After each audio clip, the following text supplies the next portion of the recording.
जय श्री राधे कृष्ण। भक्तों, मांस खाना पुण्य है या पाप? आज इस संदर्भ में हम आपको एक कथा सुनाने जा रहे हैं। यह बात उन दिनों की है जब भगवान श्री कृष्ण अपने बालपन में थे। एक बार जब श्री कृष्ण एक पेड़ के नीचे बैठे बांसुरी बजा रहे थे, उसी तरह एक हिरन दौड़ता चला आया और उनके पीछे जाकर छुप गया। वो हिरन बहुत ही घबराया हुआ था। भगवान श्री कृष्ण ने उसके सिर पर हाथ फेरते हुए कहा, क्या हुआ? तुम क्यों छुप रहे हो? उसका पीछा करते हुए एक शिकारी भी वहां आ पहुंचा और बोला, यह मेरा शिकार है, इसे मुझे दे दो, इस पर मेरा अधिकार है। तब भगवान श्री कृष्ण बोले, हर जीवित जीव पर उसका खुद का अधिकार होता है, न कि किसी का। तब वह शिकारी क्रोध में बोला, यह मेरा शिकार है, इसे मैं पकाकर खाऊंगा। तब भगवान श्री कृष्ण बोले, किसी भी जीव को मारकर खाना पाप की श्रेणी में आता है। क्या तुम पाप के भागी बनना चाहते हो? मांसाहार पुण्य है या पाप, क्या तुम धर्म को नहीं जानते?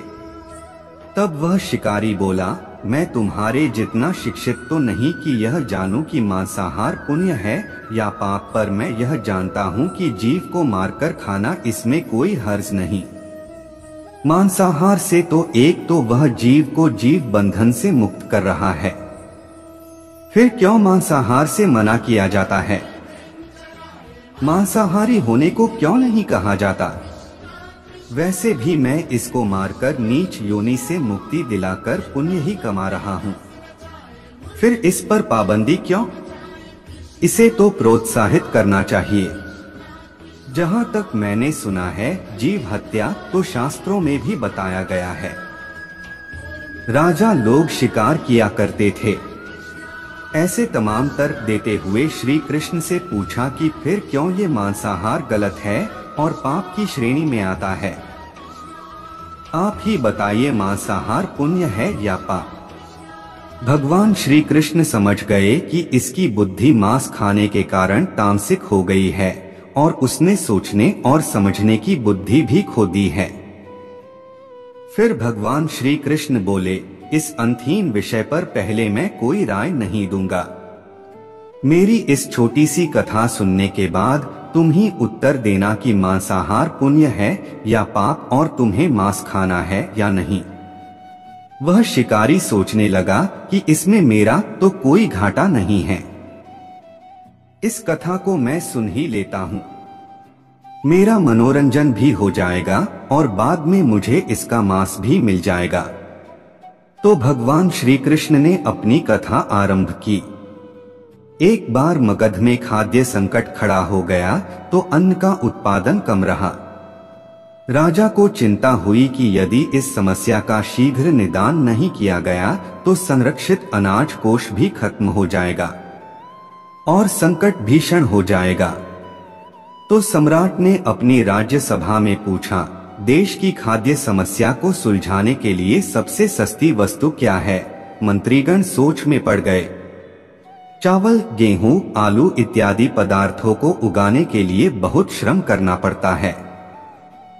वह तभी प्राप्त होते हैं जब प्रकृति का प्रकोप न हो।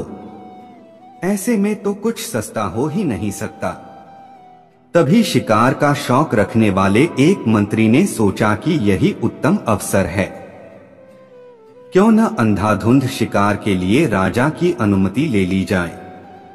उसने सभा में कहा कि सबसे सस्ता खाद्य पदार्थ है मांस। इसके लिए धन का खर्च भी नहीं है और पौष्टिक खाना भी मिलता है। सभी सामंतों ने इस बात का समर्थन कर दिया, लेकिन मगध के प्रधानमंत्री अभी भी चुप थे। सम्राट ने पूछा, प्रधानमंत्री आप चुप क्यों हैं? आपने कोई अनुमोदन नहीं किया, आपका क्या मत है? प्रधानमंत्री ने कहा, मैं यह नहीं मानता कि यह कथन सही है कि मांस सबसे सस्ता पदार्थ है। फिर भी इस विषय पर मैं अपने विचार आपके सामने कल रखूंगा। प्रधानमंत्री उसी रात मांसाहार का प्रस्ताव रखने वाले सामंत के घर पहुंचे। सामंत ने इतनी देर रात प्रधानमंत्री को अपने घर आया देखा तो वह घबरा गया। किसी अनिष्ट की आशंका से वह कांप गया। प्रधानमंत्री ने कहा, संध्या को महाराज बीमार हो गए, उनकी हालत बहुत ही खराब है। राजवैद्य ने कहा है कि किसी शक्तिशाली देह का 2 तोला मांस मिल जाए तो राजा के प्राण बचाए जा सकते हैं। आप महाराज के सबसे विश्वास पात्र हैं, इसीलिए आपसे योग्य कौन होगा। इसके लिए आप जो भी मूल्य लेना चाहें ले सकते हैं। आप कहें तो इस काम के लिए मैं आपको 1 लाख स्वर्ण मुद्राएं भी दे सकता हूं। एक बड़ी जागीर भी आप मांग सकते हैं। बस आप अपनी इच्छा कहें, मैं कटार से आपके हृदय को चीर कर बस 2 तोला मांस निकाल लूंगा। यह सुनकर सामंत के चेहरे का रंग फीका पड़ गया। वह सोचने लगा, जब जीवन ही नहीं रहेगा तो लाख स्वर्ण मुद्राओं से मैं क्या करूंगा और बड़ी जागीर भी किस काम आएगी। वह झटपट अंदर भागा और अपनी तिजोरी से 1 लाख स्वर्ण मुद्राएं लेकर आया।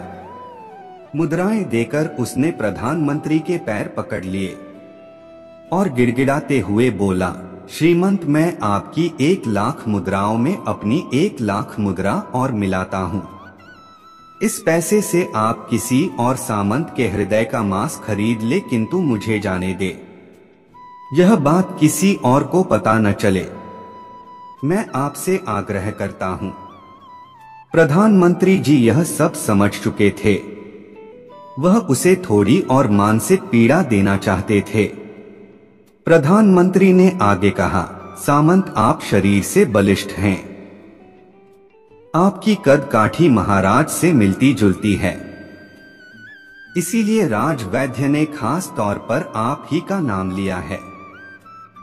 आपके दान से हमारे अच्छे राजा की जिंदगी बच सकती है। आप कहे तो मैं आपको प्रधानमंत्री का पद देने को तैयार हूं और खुद आपका कर्मचारी बनकर रहूंगा, पर प्रजा से हमारे राजा न छीने। सामंत तो फंसता हुआ दिख रहा था। उसने शरीर पर अंग वस्त्र रखकर अपने जूते भी पहन लिए।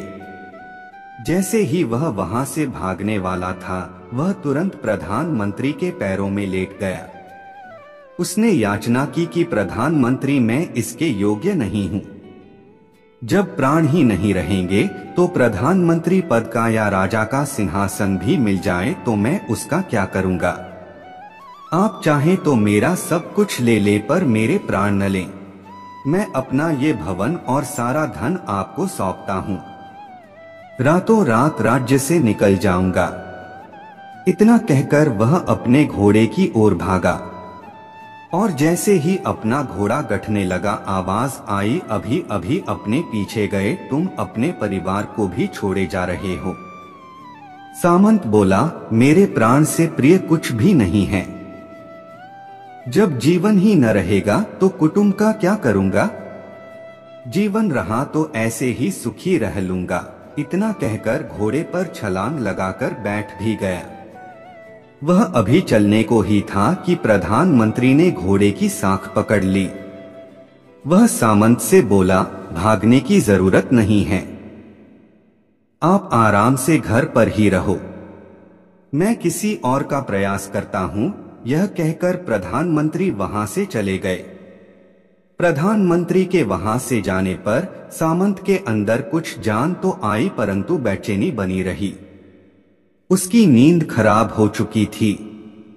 मुद्राएं लेकर प्रधानमंत्री बारी बारी से सभी सामंतों के घर पहुंचे और सभी से राजा के लिए हृदय का 2 तोला मांस मांगा, परंतु कोई भी राजी न हुआ। सबने अपने बचाव के लिए प्रधानमंत्री को लाख और 5 लाख मुद्राएं तक दे दी। इस प्रकार प्रधानमंत्री ने एक ही रात में करोड़ों स्वर्ण मुद्राएं जमा कर ली। फिर सुबह होने से पहले ही अपने महल में पहुंच गया। अगले ही दिन राजसभा में सभी सामंत समय से पहले ही पहुंच गए। सभी यह जानना चाहते थे कि राजा स्वस्थ है कि नहीं, लेकिन कोई भी किसी से भेद नहीं खोलता था। सबको राजवैद्य की तलाश थी। उनसे ही उन्हें कुछ सूचना मिल सकती थी। प्रधानमंत्री ने सैनिकों को आज्ञा दे रखी थी कि जब तक महाराज राजसभा में न आए किसी भी सामंत को भी महल से बाहर जाने की आज्ञा नहीं है।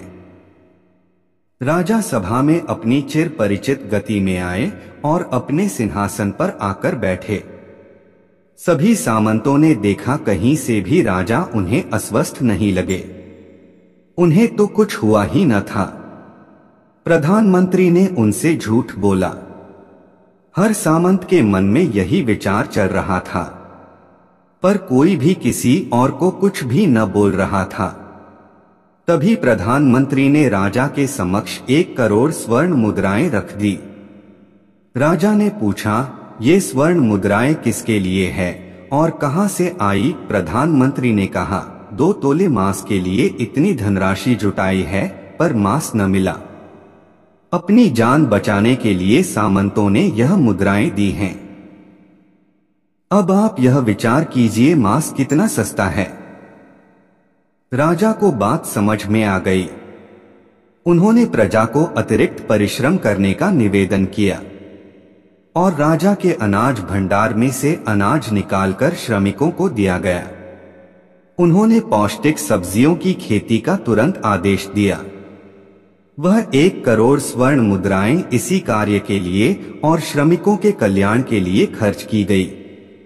ऐसे साग सब्जी तेजी से उगी जिससे प्रजा का कल्याण भी हुआ और पौष्टिकता भी मिली। कुछ समय बाद मौसम अनुकूल हुआ और खेती लहलहाने लगी। इस प्रकार राज्य से खाद्य संकट दूर हुआ। तो मित्रों, जीवन का यह मूल्य भगवान श्री कृष्ण हमें इस कथा के जरिए समझाना चाहते हैं कि हम यह न भूलें कि जिस तरह हमें अपनी जान प्यारी है, उसी तरह सभी जीवों को अपनी जान प्रिय होती है। अपने दिल से जानिए पराये दिल का हाल। यदि संसार के संबंधों से मुक्त करने का तर्क सही है, यदि जीव हत्या जीव को संसार बंधन से मुक्त करने का तरीका है, तो अत्याचारी द्वारा किया गया नरसंहार भी मान्य है। वह भी ये तर्क दे सकते हैं कि वह लोग जीवन के कष्ट से आप लोगों को मुक्त कर रहे हैं। अगर उसके लिए वह जीवन बोझ होता तो कभी भी अपनी जान बचाने के लिए संघर्ष नहीं करता, आपसे भागता नहीं। जो आपके सामने असहाय हो जाता है, उसे प्राण गंवाने पड़ते हैं। जिन जीवों को मारकर आप खा रहे हैं, उन्हें तो प्राण बचाने का अवसर भी नहीं मिलता। बर्बरता सिर्फ वही नहीं है जहां सिर्फ मानव का रक्त बहता है। बर्बरता उसे भी कही जाती है जहां स्वार्थ के लिए किसी जीव की हत्या कर दी जाए। हम अंत समय में जिंदगी भर के पापों के लिए जिंदगी भर सुकर्म करने की कोशिश करते हैं, परंतु हम यह भूल जाते हैं कि जब वह जीव हमारे लिए काटा गया और हमारे लिए तड़पा, उसका श्राप हमें इस जीवन में ही नहीं बल्कि अगले जीवन तक नहीं छोड़ता। परमात्मा से यह ज्ञान पाकर शिकारी परिपूर्ण हो गया और उसे ज्ञान की प्राप्ति हो गई और वह जान गया कि महानता जीवन लेने में नहीं बल्कि जीवन देने में है। शिकारी भगवान के आगे हाथ जोड़कर वहां से चला गया और उसने कसम खा ली कि वह अपने संपूर्ण जीवन में किसी को भी कभी चोट नहीं पहुंचाएगा। तो दोस्तों, कैसी लगी आपको हमारी यह कहानी? कमेंट जरूर कीजिएगा और हमारे चैनल को सब्सक्राइब करें। धन्यवाद।